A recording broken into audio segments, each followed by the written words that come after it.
ಗ್ರಾಮೀಣ ಪ್ರದೇಶಗಳನ್ನು ಪಟ್ಟಣ ಪಂಚಾಯತ್ನಿಂದ ಕೈಬಿಡಬೇಕು ಎಂಬ ಬೈಂದೂರು ರೈತರ ಪ್ರತಿಭಟನೆ 102 ದಿನಗಳನ್ನು ಪೂರೈಸಿದೆ.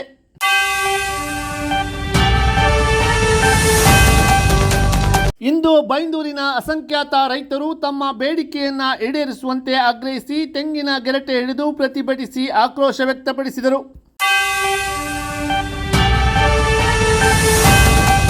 ಪ್ರತಿಭಟನೆಯ ನೇತೃತ್ವವನ್ನು ಬೈಂದೂರು ರೈತ ಸಂಘದ ಮುಖಂಡರಾದ ದೀಪಕ್ ಕುಮಾರ್ ಶೆಟ್ಟಿ, ಅರುಣ್ ಶಿರೂರು, ವೀರಭದ್ರ ಗಾಣಿಗ ವಹಿಸಿದ್ದರು.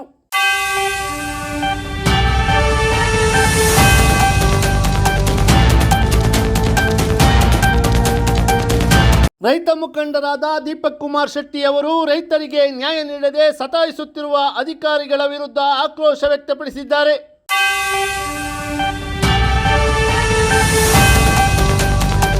ಅಲ್ಲದೆ ಎರಡು ರಾಜಕೀಯ ಪಕ್ಷಗಳ ಕೆಲವು ಮುಖಂಡರುಗಳು ಮರಳು ದಂಧೆಯಲ್ಲಿ ಕೈಜೋಡಿಸಿದ್ದಾರೆ. ಮರಳು ದಂಧೆಯಲ್ಲಿ ಎರಡು ರಾಜಕೀಯ ಪಕ್ಷದ ಕೆಲವು ನಾಯಕರೊಳಗೆ ಕುಚ್ಚು ಕುಚ್ಚು ಹೋತಾ ಹೈ ಎಂದು ಟೀಕಿಸಿದ್ದಾರೆ.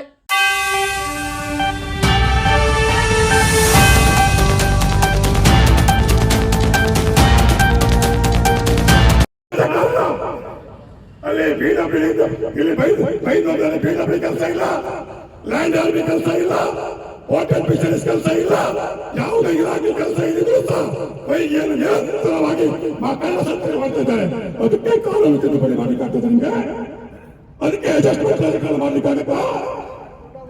ಅಲ್ಲಿ ದುಡ್ಡು ಮಾಡ್ತಾರೆ ನೀವು. ನಮ್ಮ ಬಡ ರೈತರಿಂದ ಬೀಜಲ್ಲಿ ಬಳಸ್ತೀರಾ? ನಮ್ಮ ಬಡ ರೈತರಿಂದ ಬೀಜಲ್ಲಿ ಬಳಸ್ತೀರಾ? ನಮ್ಮ ನ್ಯಾಯ ಆಗೋದಲ್ಲ. ಬಂಧುಗಳೇ, ನಿಮ್ಮ ಹೊಯ್ಗೆ ದಿನ ದಿನ 1 ರೂಪಾಯಿ ಅಡ್ಜಸ್ಟ್ಮೆಂಟ್ ಕಾರಣ ನಾಚಿಕೆ ಬಂದಿದೆ, ಮರ್ಯಾದೆ ಬಂದಿದೆ. ಒಂದೆಷ್ಟು ನಾಯಕರು ಜಿಲ್ಲಾಡಳಿತದ ವ್ಯವಸ್ಥೆಯಲ್ಲಿ ಹೊಯ್ಗೆ ಅಭಾವ ಮಾಡ್ತಿದ್ವಿ. ಮಾನವರಿಗೆ ನಿಮಗೆ ಅಡ್ಜಸ್ಟ್ಮೆಂಟ್ ರಾಜಕಾರಣ. ಇಲ್ಲಿ ಕಾರ್ಯಕ್ರಮಗಳು ಸಾಯ್ತಾ ಇದ್ದಾರೆ, ಜನ ಸಾಯ್ತಾ ಇದ್ದಾರೆ, ಜನ ಸಾಯ್ತಾ ಇದ್ದಾರೆ. ಕಾನೂನು ಬಂದು ಹೊಯ್ಗೆ ಅಲ್ಲ, ಕಳ್ಳ ಹೊಯ್ಗೆ. ಕಳ್ಳ ಹೊಯ್ಗೆ ಅಭಾವ ಮಾಡಿ ಇವತ್ತು ಅಡ್ಜಸ್ಟ್ಮೆಂಟ್ ರಾಜಕಾರಣ ಮಾಡಿಕೊಂಡು ಇಡೀ ಬಡ ರೈತರಿಗೆ ಅನ್ಯಾಯ ಮಾಡುವಂತೆ ಕೆಲಸವನ್ನು ಮಾಡ್ತಿದ್ರಿ.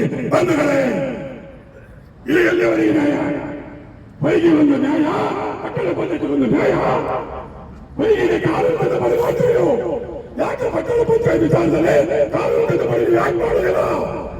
ನಾನು ಕೇಳ್ತೇನೆ ಬಂಧುಗಳೇ, ನಿಮಗೆ ದುಡ್ಡು ಬೇಕು, 1 ರೂಪಾಯಿ ಬೇಕು, ಕಳ್ಳ ಸಂತೆಯಲ್ಲಿ ಹೊಯ್ಗೆ ಹೊಡಿತೀರಿ. ರಾತ್ರಿಗೆ ಕುಚ್ಚು ಕುಚ್ಚು ಹೋಗ್ತಾ ಹೇ. ರಾತ್ರಿಗೆ ನಿಮ್ಮ ಹೊಯ್ಗೆ ವ್ಯಾಪಾರದವರು ಕುಚ್ಚು ಕುಚ್ಚು ಹೋಗ್ತಾ ಹೇ, ಕುಚ್ಚು ಕುಚ್ಚು ಹೋಗ್ತಾ ಹೇ. ಎಂತ ವ್ಯವಸ್ಥೆ ಮರ್ಯಾದೆ ಮಾರಾಟಗಳಿಗೆ ಒಂದು ಬಡ ರೈತರು ಕೊಟ್ಟಿದ್ದಾರೆ. ಕೆಲವರು ಬರ್ಲಿಕ್ಕೆ ಅಲ್ಲೇ 140% ಶಿಕ್ಷಣ ಹಾಕಿದಾರ. ಅಲ್ಲಿಗೆ ಹಾಕಿದಾರಲ್ಲೇ 140% ಶಿಕ್ಷಣ ಹಾಕಿದ್ದಾರೆ. ಕೆಲವರು ಬರ್ಲಿಕ್ಕೆ ಎಲ್ಲರೂ ಒಳಗೊತ್ತಲ್ಲ. ಹೊಯ್ಗೆಯಲ್ಲೇ ಕುಚ್ಚು ಕುಚ್ಚು ಹೋಗ್ತಾ ಹೇ. 1 ರೂಪಾಯಿ ಕುಚ್ಚು ಕುಚ್ಚು ಹೋಗ್ತಾ ಹೇ. ಏನಿದು? ರಾಜಕಾರಣಿಗಳಿಗೆ ಮರ್ಯಾದೆ ಬೇಕ್ರೆ? ಆದ್ರೂ ನೀವು ಮಾಡಿ ಬೇಜಾರಿಲ್ಲ, ಹೊಯ್ಗೆ ಮಾಡಿ ಬೇಜಾರಿಲ್ಲ. ನೀವೆಲ್ಲ ಒಟ್ಟಾಗಿ ಬಂದು ಈ ರೈತರಿಗೆ ಯಾಕೆ ನ್ಯಾಯ ಕೊಡುದಿಲ್ಲ? ಬಂಧುಗಳ, ಯಾಕೆ ಮಾಡ್ತಾ ಇಲ್ಲ ಜಿಲ್ಲಾಡಳಿತ? ಯಾಕೆ ಸರ್ಕಾರ ಮಾಡ್ತಾ ಇಲ್ಲ? ಬಂಧುಗಳ, ನಿಮ್ಮ ಕುಚ್ಚು ಕುಚ್ಚು ಹೋಗ್ತಾ ಹೇ. ನಿಮ್ಮ ಕುಚ್ಚು ಕುಚ್ಚು ಹೋಗ್ತಾ ಇಲ್ಲ. ಎಲ್ಲ ನಮ್ಮ ಇಡೀ ಬೈಂದೂರು ಕ್ಷೇತ್ರದ ಜನರಿಗೆ ಆ ನಿಮ್ಮ ಕುಚ್ಚು ಕುಚ್ಚು ಹೋಗ್ತಾ ಇರೋದು ತಿಳಿಸ್ತೇವೆ. ಬಂಧುಗಳೇ, ನಿಮ್ಮ ಕುಚ್ಚು ಕುಚ್ಚು ಹೋಗ್ತಾ ಇದೆ. ಹೊಯ್ಗೆ ದುಡ್ಡು ಮಾಡುವಂತದ್ದು ಕೆಲವಾರ ಕಾಯ್ತಾರು. ರಾತ್ರಿ ಹೊತ್ತು ಹೊಯ್ಗೆ ಹೊಡಿತಾರೆ, ಕಳ್ಳ ಹೊಯ್ಗೆ ಹೊಡಿತಾರೆ ನೀವು. ಅದು ನಿಮ್ಮ ಕುಚ್ಚು ಕುಚ್ಚು ಹೋಗ್ತಾ ಹೇ. ಆದ್ರಿಂದ ಇವತ್ತು ನಮಗೆ ನಮ್ದೇ ಆಗಿರ್ತಕ್ಕಂಥ ಹೋರಾಟ ಇದು ವರ್ಷ ಆದ್ರೂ ಹೋಗ್ಲಿಕ್ಕಿಲ್ಲ. 1 ವರ್ಷ ಆದ್ರೂ ಸಹ ಈ ವೇದಿಕೆಯಲ್ಲಿ ಹೋಗ್ಲಿಕ್ಕಿಲ್ಲ. ಬಂಧುಗಳೇ, ಗೊತ್ತಿಲ್ಲ ಇವತ್ತು ಏನೋ ನೀವು ನಾಯಕರುಗಳು ಮೇಲ್ಮಟ್ಟದಲ್ಲಿ ರಾಜ ಆಗ್ತೀರಿ. ಇಲ್ಲಿ ಕಾರ್ಯಕರ್ತರು ಸಣ್ಣ ಸಣ್ಣ ಬಡವರು ರೈತರು ಬೀದಿ ಬೇರಿದ್ದಾರೆ. ನೀವು ಒಟ್ಟಾಗಿ ರಾಜಕಾರಣ ಮಾಡಿಕೊಂಡು ರಾಜಕಾರಣ ಮಾಡ್ತೀರಿ. ಬಂಧುಗಳೇ, ಇವು ಬಂದರೆ ಆಯ್ತು, ಇಲ್ಲಿದ್ದಾರೆ ಸಾಯ್ತಾರೆ. ಪಾಪ ಇಲ್ಲಿ ಬಡ ರೈತರಿಗೆ ಬಡ ಕಾರ್ಯಕರ್ತರಿಗೆ ಅವ್ರಿಗೆ ₹1 ಇಲ್ಲ. ಅವ್ರಿಗೆ ಕೇಳೋರಿಲ್ಲ. ಗ್ರಾಮೀಣ ಪ್ರದೇಶದ ಮಕ್ಕಳು ಕೇಳೋರಿಲ್ಲ. ಆ ರೈತರು ಮಾತಾಡ್ತಾರಿಲ್ಲ.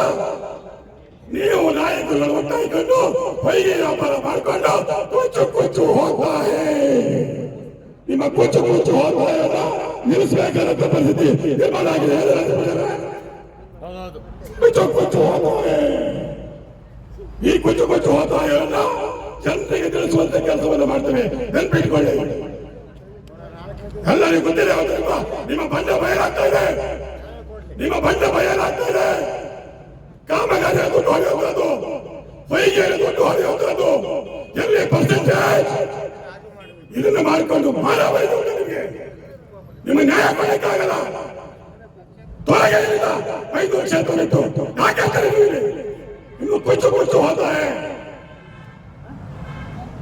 ಆದ್ರಿಂದ ಯಾಕೆ ಇವತ್ತು ಆವೇಶಭರಿತರಾಗಿ ಮಾತಾಡ್ತಿದ್ದೀವಿ ಕೇಳಿದ್ರೆ, ನಾವು ತಮ್ಮೆಲ್ಲ ಕೆಲಸಗಳನ್ನು ಬಿಟ್ಟು, ನಮ್ಮ ರೈತರು ಎಲ್ಲ ಹೊಸ ಕೆಲಸವನ್ನು ಬಿಟ್ಟು ತಿಂಗಳು ಗಟ್ಟಲೆ ಪಾಪ ಇಲ್ಲಿ ಬದುಕಿದ್ದಾರೆ, ಇಲ್ಲಿ ನ್ಯಾಯ ಒಂದು ಸಣ್ಣ ಕೆಲಸ. ನೀವು ಒಟ್ಟಾಗುದಿಲ್ಲ. ನೀವು ಹೊಯ್ಗೆ ವಿಚಾರ ಒಟ್ಟಾಗ್ತೀರ. ಎಲ್ಲ ಒಟ್ಟಾಗ್ತೀರಿ. Jacket tower ಒಟ್ಟಾಗ್ತೀರಿ. ಜೀವನ ಪಾರ್ಕಲ್ಲಿ ಒಟ್ಟಾಗ್ತೀರಿ. ಬೇರೆ ಬೇರೆ ಹೋಟೆಲ್ ಒಟ್ಟಾಗ್ತೀರಿ. ಯಾವ ಹೋಟೆಲ್ ಎಲ್ಲ ಕಂಡ್ರಿ ಹೋಟೆಲ್ ಕೂತ್ಕೊಂಡು ಒಳ ಡೀಲ್ ಮಾಡ್ಕೊಂಡು ಕುಚ್ಚು ಹೋಗ್ತಾರೆ. ಎಂತ ಹೇಳಬೇಕು ಅಂದ್ರೆ ನನ್ನ ಬಾಯಲ್ಲಿ ಅವ್ರ ಬಗ್ಗೆ ಬೇರೆ ಭಾಷೆ ಬರ್ತದೆ. ನೀವು ಮರ್ಯಾದೆ ಉಂಟ? ಪಾಪ ನೀವು ಒಂದು 50 ಜನ ನೀವು ಹೊಯ್ಗೆ ಹೊಂದ್ಕೊಂಡು ಸಾಕ, ಲಕ್ಷಾಂತರ ಜನ ಇದ್ದಾರೆ ಪಾಪ. ಆದ್ರೆ ಈ ಬಡ ರೈತರಿಗೆ ನ್ಯಾಯ ಕೊಡ್ಲಿಕ್ಕೆ ಆಗಿಲ್ಲ. ಆದ್ರಿಂದ ಈ ವೇದಿಕೆ ಮುಖಾಂತರ ಒಂದು ಸಂದೇಶವನ್ನು ಕಳಿಸ್ತಾ ಇದ್ದಾರೆ ಸರ್ಕಾರಕ್ಕೆ ಮತ್ತು ಜಿಲ್ಲಾಡಳಿತಕ್ಕೆ. 15 ತಾರೀಕಿನ ಒಳಗೆ ನಮಗೊಂದು ರೀತಿಯಾಗಿರ್ತಕ್ಕಂಥ ಮಾಹಿತಿಯಲ್ಲ ಸಂದೇಶವನ್ನು ಮಾಡ್ತಾ ಇದ್ದಾರೆ. 15 ತಾರೀಕಿನ ನಂತರ ಇದೇ ತಾಲೂಕು ಕಚೇರಿ ಎದುರುಗಡೆ ಉಪವಾಸ ಸಂದರ್ಭವನ್ನು ಕೂತ್ಕೊಳ್ತೇವೆ. ಬಂಧುಗಳೇ, ಯಾವುದನ್ನು ಕಾಲ ಮಾಡಲಿಕ್ಕೆಲ್ಲ ನಾವು. ಆದ್ರಿಂದ ಇವತ್ತಿನ ಏನು ಹೋರಾಟ ಆಗ್ತಾ ಇದೆ ಬಂದಿರ್ತಕ್ಕಂಥ ನನ್ನ ಹೋರಾಟಗಾರರು, ನೀವ್ಯಾರು ಧೈರ್ಯಕರ ಬಂಧುಗಳೇ, ನಮಗೆ ಯಾರು ನ್ಯಾಯ ಕೊಡ್ತಾ ಇದ್ರು ಸಹ ಕೊನೆಯಲ್ಲಿ ನಾವು ನಂಬಿರ್ತಕ್ಕಂಥ ದೇವರ ಕೋರ್ಟು ಆ ದೇವರ ಕೋರ್ಟಿನಲ್ಲೇ ನ್ಯಾಯವನ್ನು ಪಡೆದ ಬಂಧುಗಳೇ. ದೇವರ ಕೈಯನ್ನು ಬಿಡಲಿಕ್ಕಿಲ್ಲ, ದೇವರ ಕೈ ಬಿಡಲಿಕ್ಕಿಲ್ಲ. ಯಾಕೆಂದ್ರೆ ನಮ್ಮಲ್ಲಿ ಪ್ರಾಮಾಣಿಕತೆ ಇದೆ, ನಮ್ಮಲ್ಲಿ ಸತ್ಯ ಇದೆ ಬಂಧುಗಳೇ. ಆದ್ರಿಂದ ನಾವು ನಮ್ಮನ್ನ ಏನ್ ಮಾಡೋದಿಲ್ಲ. ನಮ್ಮನ್ನ 1000 ಗಂಟೆ ಜೈಲಿನಿಂದ ಅವರು ಜೈಲಿಗೆ ಹಾಕಿದ ತೊಂದರೆ ಇಲ್ಲ, ಜೈಲಲ್ಲಿ ಕೂತ್ಕೊಳ್ತಾರೆ. ಗೊತ್ತಿರಲಿ ಈ ವಿಚಾರ ಬಂದಾಗ ಹಿಂದಕ್ಕೆ ಹೋಗುವಂತ ಪ್ರಶ್ನೆ ಇಲ್ಲ ಬಂಧುಗಳೇ. ಆದ್ರಿಂದ ಯಾರು ಮುಂದೆ ಆಗ್ತಕ್ಕಂಥ ಹೋರಾಟಗಳಿಗೆ ನನಗೆಲ್ಲ ಗೊತ್ತಿದೆ. ಪಾಪ ನೀವು ಕಷ್ಟದಲ್ಲಿದ್ದೀರಿ, ಕೂಲಿ ಮಾಡಲು ದುಡ್ಡು ಮಾಡಬೇಕು, ಸಂಸಾರ ಮಾಡಬೇಕು, ಮಕ್ಕಳನ್ನ ಸಾಕಬೇಕು, ಎಲ್ಲ ನನಗೆ ಗೊತ್ತಿದೆ. ಅದರಿಂದ ನಾನು ನಿಮ್ಗೆ ಬಹಳ ತೊಂದರೆ ಕೊಡ್ತೇನೆ, ಕೇಳಿ ಕೂಲಿ ಕೆಲಸ ಮಾಡಿ ಆಮೇಲೆ. ಆದ್ರೆ 15 ತಾರೀಕಿನಿಂದ 20 ತಾರೀಕಿನವರೆಗೆ ನಮಗೆ ಸರಿಯಾದ ನ್ಯಾಯ ಕೊಡ್ತಾ ಇದ್ರೆ ನಾನು ನಿಮ್ಗೆಲ್ಲರಿಗೂ ಮುಗಿದುಕೊಳ್ತಾ ಇದ್ದೇನೆ. ನಮ್ಮ ಒಂದು ಹೋರಾಟದ ಅಂತಿಮ ಹಂತವನ್ನು ತಲುಪಿಬಿಡುವ ನಾವು. ಅಂತಿಮ ಹಂತ ನಮ್ಮ ಮನೆಯವರನ್ನ, ನಮ್ಮ ಮಕ್ಕಳನ್ನ, ನಮ್ಮ ಗಂಟಿಕರುಗಳನ್ನ ಎಲ್ಲರೂ ಕೂತ್ಕೊಳ್ಳುವ. ಅವ್ರು ಬಂದು ಹೇಳಿ ನಿಮಗೆ ನ್ಯಾಯ ಕೊಡ್ಲಿಕ್ಕೆ ಆಗುದಿಲ್ಲ ಅಂತ ಹೇಳಿದ್ರೆ ಆ ದಿನ ನಮ್ಮ ಹೋರಾಟವನ್ನ ಕೆಲಸ ಮಾಡ್ತೇವೆ. ಆ ವಿಷಯ ಹೇಳ್ತೇವೆ. ನಮ್ಮನ್ನು ಬೀದಿ ಬಂಧುಗಳೇ. 4 ತಿಂಗಳಾಗಿದೆ. ನಾವೆಲ್ಲ ಯಾವ ಹೋರಾಟ ಇಲ್ಲ. ಪಾಪ 20 ಲಕ್ಷ ಬೆಳಿಗ್ಗೆ ಎದ್ಕೊಂಡು 10 ಸ್ಕೂಲ್ ತಗೊಂಡು ಸೀದಾ ಎಲ್ಲಿಗೆ ಹೋಗುದಿಲ್ಲ. ಆಗ ನಮ್ಮ ಕೇಶವ ಹಿರೇಪುರ ಹೆಡ್ ಮಾಸ್ಟರ್ ಇದೆ, ಇವತ್ತು ಸ್ವಲ್ಪ ದಿವಸ ಈಚೆಗೆ ಅವರಿಗೂ ಬೇರೆ ಬೇರೆ ಪಾಪ ಕೆಲಸ ಇರ್ತದೆ. 60 ದಿವಸ ಎಲ್ಲಿಗೆ ಹೋಗಿಲ್ಲ. ಹಂಗೆ ಭಾಗ ಎಂತ ಕೆಲಸ ಹೇಳು. ಎಷ್ಟು ಜನ ಹೋರಾಟ ಮಾಡಿದ್ದಾರೆ, ಎಷ್ಟು ಜನ ಖರ್ಚು ಮಾಡಿದ್ದಾರೆ ವೈಯಕ್ತಿಕವಾಗಿ. ಇದು ಯಾವುದು ಮಾಡುದು ಇವರು ರಾಜಕೀಯ ಕಳೆಗಳಿಗೆ ಒಟ್ಟಾಗುದಿಲ್ಲ ಅಂತ ಹೇಳಿದ್ದಾರೆ ನೋಡು. ಆದ್ರಿಂದ ಕೊನೆಯಲ್ಲಿ ಹೇಳ್ತಾ ಇದ್ದೇನೆ, ನಿಮ್ಮ ಕುಚ್ಚು ವಾತಾಯನ ಬಿಟ್ಟು ನಮಗೆ ನ್ಯಾಯವನ್ನು ಕೊಡುವಂತ ಕೆಲಸವನ್ನ ಮಾಡಬೇಕಂತ ಮಾತನ್ನ ಈ ಸಂದರ್ಭದಲ್ಲಿ ಹಾಕಿಕೊಂಡ್ರೆ ನಾನು ಈ ಭಾಷೆ ಉಪಯೋಗಿಸ್ತಾ ಇದ್ರೆ ಅವ್ರಿಗೆ ನಾಟುವುದೇ ಇಲ್ಲ. ದಿನ ಬರ್ತದೆ 500 ರೂಪಾಯಿ ಕಟ್ಟು. ಒಂದೊಂದು ಹೊಯ್ಗೆ ಗಡಿದಲ್ಲಿ 12 15 ಲಕ್ಷ ಬಿಸ್ನೆಸ್ ಆಗ್ತದೆ. ಒಟ್ಟು 7 ಕಡೆಗೆ ಎಷ್ಟಾಯ್ತು? 1 ಕೋಟಿ ವ್ಯವಹಾರ ಒಂದು ದಿನಕ್ಕೆ. ಇವತ್ತು ಹೊಯ್ಗೆಗೆ ರೇಟ್ ಜಾಸ್ತಿ ಆದ ಹಾಗೆ 13,000 14,000 ಹೆಂಗೆ ಪರ್ಸೆಂಟೇಜ್? ಒಬ್ಬನಿಗೆ 1 ಲಕ್ಷ, ಒಬ್ಬನಿಗೆ 2 ಲಕ್ಷ, ಒಬ್ಬನಿಗೆ 3 ಲಕ್ಷ, ಒಬ್ಬನಿಗೆ 5 ಲಕ್ಷ. ಈ ದುಡ್ಡು ಪಡ್ಕೊಳ್ಳಿ. ಈ ಬೇರೆ ಬೇರೆ ದುಡ್ಡು ಹಂಚೋದ್ರಿಂದ 15,000 ಹೊಯ್ಗೆ ಅಂತ ಇಲ್ಲಿ ನಮ್ಗೆ 10,000 ರೂಪಾಯಿ ಹೊಯ್ಗೆ ಸಿಗುತ್ತದೆ, 9,000 ರೂಪಾಯಿ ಹೊಯ್ಗೆ ಸಿಗುತ್ತೆ. ಈ ಕಂಡ್ರೆ 3,000 ರೂಪಾಯಿ ಹೊಯ್ಗಿದ ಪಾಲಕರಿಗೆ ಕುಚ್ಚು ಹೋಗ್ತಾರೆ. ಹೊಯ್ಗೆಯಲ್ಲಿ ಕುಚ್ಚು ಹೋಗ್ತಾರೆ. ಇವರು ಯಾರು ಮಾತಾಡೋದಿಲ್ಲ, ಒಬ್ಬರೊಬ್ಬರು ಮಾತಾಡೋದಿಲ್ಲ. ರಾತ್ರಿ ಹಲೋ ನಾವು ಕುಚ್ಚು